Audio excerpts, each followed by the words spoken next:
Japan are out of the 2026 World Cup. Beaten 2-1 by Brazil in the round of 32. A team that openly talked about winning this tournament.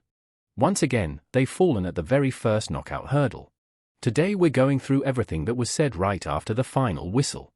Both managers, players from both sides, and how the world's press saw it. Quick recap first, then straight into the reactions. Japan struck first.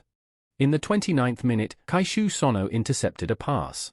He carried it forward himself and fired a long-range strike past Alisson from outside the box.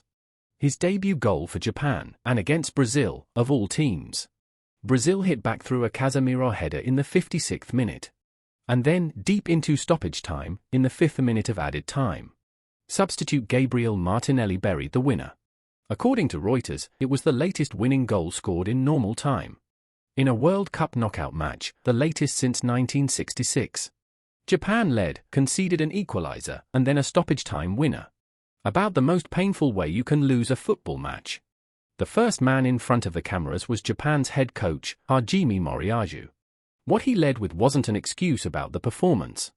It was gratitude to his players, and responsibility as the manager. He started here. It's deeply disappointing to have to leave the tournament at this stage. But just as they have throughout this entire journey, the players gave everything again today. The staff worked tirelessly to support them too. Then he gave the performance its due. This was a game where you could feel Japan is genuinely getting closer to the top of the world. Against Brazil, we dictated stretches of the match. We defended in an organized way, and we had our chances to win. The gap to Brazil is closing. Brazil are a top-level side, and we are clearly approaching that level. There's still a difference, and we have to keep raising our level. Competing with the very best is the goal for all of us. But he finished by bowing his head. As the final score shows, there's still a gap. We have to get stronger in both attack and defense. And I won't forget that my own ability as a manager fell short compared to Brazil's. And then, in tears, he apologized to the fans. Right now it hurts, but I want to accept the result. I couldn't bring a win to the people who came out to support us. The manager's strength wasn't enough. I want to say I'm sorry. He hugged each of his crying players one by one. And in the final huddle, he reportedly told them, "I'm sorry I couldn't lead all of you further." On his own future, he drew a clear line. Japan's next major tournament is the Asian Cup, and I'll focus on winning it. But personally, nothing has been decided. Who the next manager will be, I can't say. My future hasn't been determined at all. The moment the whistle blew, Japan's players broke down across the pitch. According to Japanese outlet Nikkan Sports, midfielder Ao Tanaka was the first to cry. Take Fusa Kubo, sidelined by injury and unable to play, teared up on the bench watching them. Striker Ayasu Ueda was in tears too. It was captain Ko Itakura who went to console Tanaka, and his words lingered the most. Honestly, I don't think we were a team that should have ended here. And yet he accepted reality with a cool head.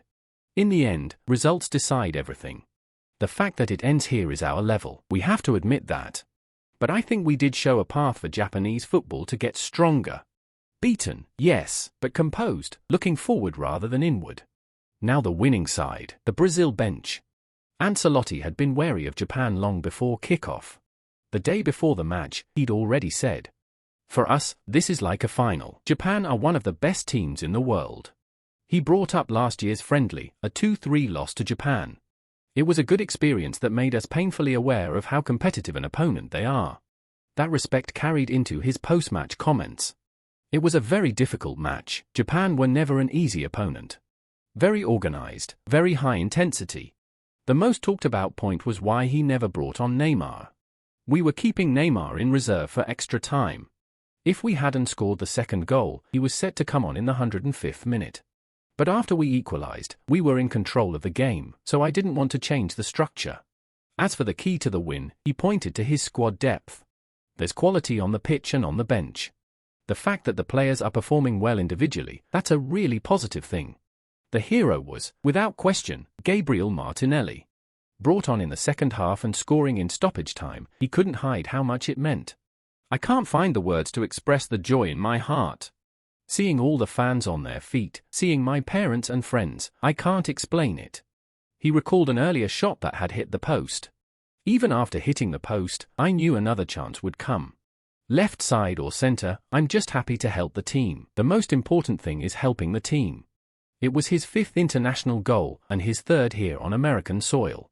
Casemiro, who scored the equalizer, added his voice. He pointed to mentality as the team's greatest strength. We kept the pressure on in attack. At a World Cup, it's important to understand the value of the players who come off the bench. Endrick came on and did very well today, and Martinelli is another excellent player. And then, the confidence. That's exactly our spirit, and this squad is a team that can win the World Cup. This match was noisy before it even started. Brazilian legend Ronaldo had said that facing Japan in the round of 32 would be an easy game. That he'd want to draw them. Japan's young forward Kento Shiogai fired back, suggesting Brazil used to be strong, but you don't really hear much about them these days. Brazil defender Marquinhos responded to all of it before kickoff. It's a good thing if comments like that motivate our team.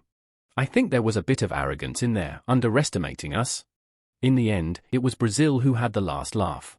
On a stage where you have to prove it with results, not words. Brazil delivered their answer with 1 strike in stoppage time. The reaction abroad split 2 ways.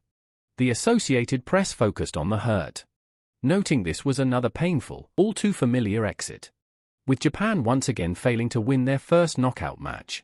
The BBC was warmer, arguing there's no shame in going out to Brazil, especially when you pushed them all the way like Japan did. But it also acknowledged the disappointment. With expectations this high, a round of 32 exit will sting. And despite an excellent performance, Japan's wait for a first World Cup knockout win goes on.